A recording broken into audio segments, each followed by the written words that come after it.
Cada paso le martilló el cráneo. Sintió el hervor de su propia sangre a medida que aumentaba el vigor con el que avanzaba por la llanura desértica. Comenzó a fastidiarle el peso de los alimentos sobre los hombros y se exacerbó el dolor de la herida que sangraba con moderación. Tras 2 horas de vagar por el desierto, sintió el primer síntoma que lo alertó sobre el avance de la sed.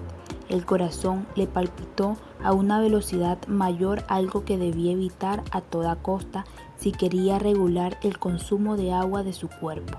Quiso convencerse de que ese desbocamiento se debía a los rezagos de adrenalina tras el acto de violencia que le había abierto la piel. Pero no era eso.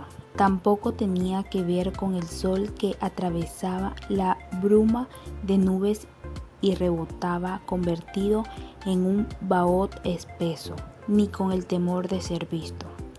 Era la rabia la que en realidad le laceraba la mente. Fluían por él ráfagas de recuerdos pasados y latigazos súbitos de furor por el futuro. Mientras avanzaba, mezclados, sin orden, vinieron a su cabeza las imágenes de los días en que los buitres no daban abasto ante el festín de cuerpos esparcidos por la llanura. Justo después del primer desastre, cuando los primeros migrantes se secaron al sol, surgió la proyección de su propio fin, teniendo sobre su pozo agotado, yerto en la búsqueda de una última gota. Habrá un momento en que beberé el polvo, pensó. Imaginó a las personas de la multitudinaria migración, hacinadas en las grandes ciudades hasta que la escasez las obligó a abandonar su refugio, y ahora volverán a enfrentarse a la naturaleza, sin más armas que el desespero y la costumbre de arrasar a su paso. Recordó a la mujer a la que amó bajo la lluvia y a la ironía de haberla perdido cuando desfalleció en ese mismo desierto, a sus padres en un paseo que realizó a la desembocadura de un río cuando aún era niño. Lo asaltó la imagen de los raspados servidos en conos de papel, ese hielo fresco y de color vivaz que coloreaba su infancia.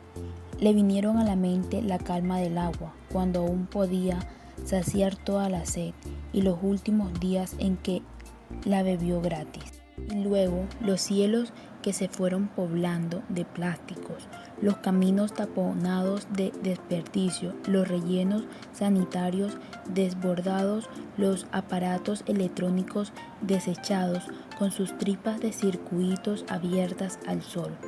El paisaje que se transformó cuando se cubrió de nubes cerradas y bajas.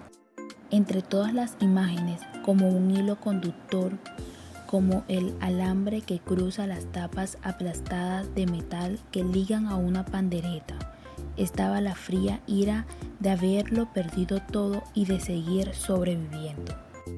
Y el suelo, se dijo, ese suelo calcinado, ese suelo que se cuarteó como sus labios y se abrió en grietas y fue devorando los cenagales y tras de ellos el pasto, y se tragó los arrozales y ahuyentó las vacas y los animales domésticos.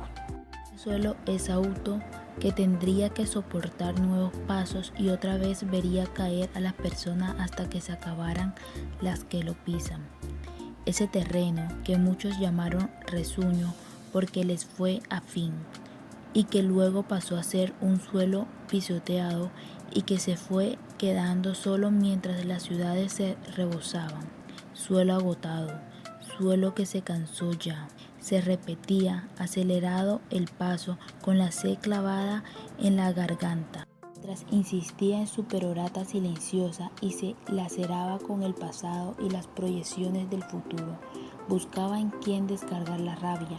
Pensó entonces en la mujer que lo aguardaba en el refugio, quien quizás se había despertado y buscando algo de agua, pero que seguía necesitándolo para sobrevivir. Le daría más agua y la despacharía con los demás cuando vinieran en busca de su pozo.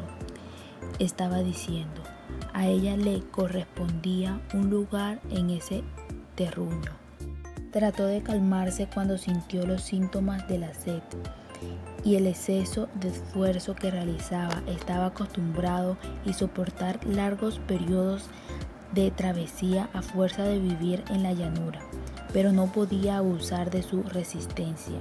A mitad de los 18 kilómetros y ya sin sombras de humanos a sus espaldas, bajó la velocidad y decidió medirse para llegar con algo de arrestos a su refugio.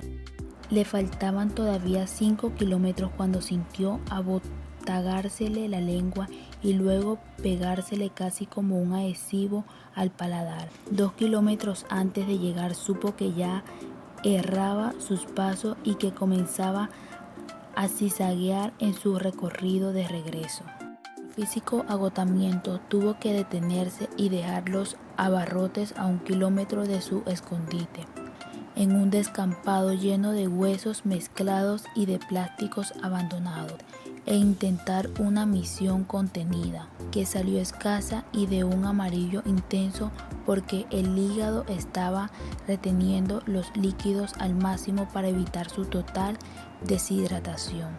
La experiencia de haber sobrevivido varias veces a la misma muerte y sin asco, tomó unas gotas y se humedeció los labios. Cuando el sol ya se perfilaba sobre el horizonte, recorrió los metros faltantes y al llegar por fin a su especie de hogar improvisado, se abalanzó con desespero sobre los plásticos y el cobertor, sin siquiera reparar a la mujer tendida. Bebió de un cuenco, esta vez sin prudencia, con desespero real, sin cuidarse de humectar primero los labios y sin pensar ya en nada que en apagar ese incendio que de nuevo lo calcinaba. Maldijo su imprudencia y le agotó pensar en tener que devolverse más tarde a recoger lo que había dejado abandonado a 1 kilómetro de allí. Sus heridas se habían convertido en una hinchazón de color púrpura de mal aspecto en el hombro y en una raja abierta en el caso del abdomen. Sosegado por el agua, el furor se le fue aliviando ligeramente. Las nubes amarillentas del atardecer lo iluminaron cuando tomó el cuenco y se acercó al lugar donde estaba la joven. Quiso recuperar la rabia que lo había acompañado todo su recorrido de regreso. No deseaba llegar a ella calmado, sino recordarlo todo en detalle y sentir la cólera profunda para descargarla en la joven y justificarse en esa mujer que lo había obligado, con su aparición, a abandonar la prudencia, pero ella no lo esperaba. Continuaba sumida en un sueño plácido, con los ojos cerrados y el rostro ladeado. Supo que estaba fuera de peligro, quizás soñando por primera vez y ya sin sentir los peores riesgos de la sed. Apenas recuperándose de la pesadilla de la muerte, comprobó que la infección intestinal no había atormentado ni tenía rastros de diarrea. Sonreía con la levedad en su faz sin labios aún visibles. Movido por la rabia, buscó despertarla con la excusa de darle de beber. Le puso el cuenco en la boca. La joven despertó de inmediato. Era un manojo de huesos y piel pegada, sin rostro definido, demasiado frágil para contradecirla a desahogarse con ella. El hombre le dio de beber y ella aceptó con más ansia que en la mañana y lo miró a los ojos apenas sació su sed. Era una mirada yerta, sin expresión. Cuando vio que lo observaba, el hombre deseó contarle lo sucedido en el día para responsabilizarla de los hechos, pero no le salió el reproche. Aguardaría, buscaría el momento en que la rabia surgiera por sí sola de nuevo y pudiera descargarla en ella. Tenía que decírselo, no podía arriesgar una vez más así su vida. Pero ella se le adelantó. Con esfuerzo, en realidad murmurando, logró decirle un gracias. Asordinado por el viento, él leyó la expresión en sus labios y la vio en sus ojos. ¿Qué parte del espejo era ella, que no lo reflejaba? Pensó en la multitud. ¿Cuánto tiempo tendría? ¿Los millares de migrantes se demorarían recorriendo la zona? Traerían expertos y perritos en busca del agua. que ya habían extraído y ya no existía? ¿Lo habrían vigilado? Volverá la llanura a llenarse de cuerpos. Era un hecho.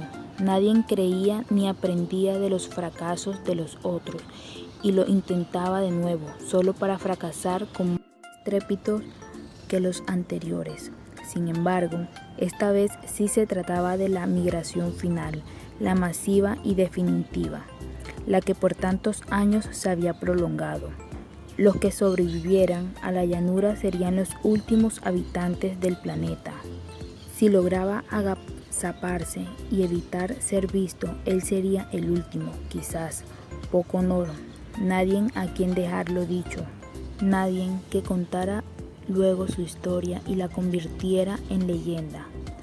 Apenas un hombre más sobre la tierra, sin nombre, un hombre, el último, el que ya no importa, y ella, que tal vez sobreviviera si la cuidaba, podría esconderse junto a él. Mala idea, pensó. La peor de todas, pero era la única que tenía en mente ahora que la ira se le había disipado.